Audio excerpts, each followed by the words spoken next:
এই হারাম মাসে যদি কোনো ব্যক্তি গুনাহ করে সেটা কত ভয়ঙ্কর গুনাহ হতে পারে এ সম্পর্কে মহান আল্লাহ তাআলা কোরআনুল কারীমে তিনি বলেছেন।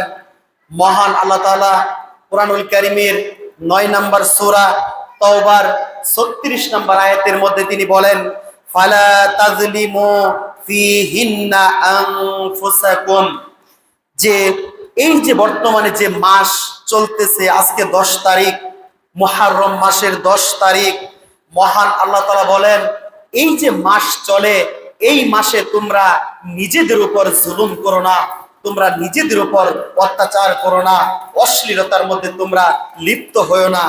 এই মাসে যেই ব্যক্তি গুনাহ করবে সেটা মহান রব্বুল আলামিনের কাছে সবচেয়ে বড় অপরাধ হবে, কারণ এই মুহররম মাস হলো আল্লাহ তাআলার মাস। শাহরুল্লাহ যেরকম কথা, এই মুহররম মাস হলো আল্লাহ তাআলার একই কথা।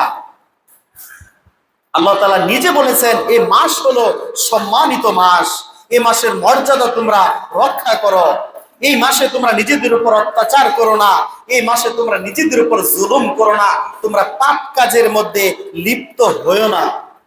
এ সম্পর্কে ইবনু কাসির রাহমাতুল্লাহি আলাইহি তিনি বলেন, এই হারাম মাসে কেউ যদি স্বাভাবিকভাবে অন্য কোনো মাসে যেই গুনাহ করে সেই গুনাহ যদি স্বাভাবিকভাবে এই মাসে কেউ করে এটা হবে সবচেয়ে ভয়াবহ গুনাহ। অন্যান্য মাসে আমি যে পাপ করেছি সেই পাপের শাস্তি যতটুকু হবে, এই যে রানিং যেই মাস এই মাসে আমি ওই পাপটাই যদি করি তাহলে এই পাপের শাস্তি হবে দ্বিগুণ। মহান আল্লাহ তাআলা এভাবেই আমাদেরকে সতর্ক করেছেন। এর পরেও চলন্ত এই মাসেই চলতেছে বিশ্বকাপ ফুটবল খেলা।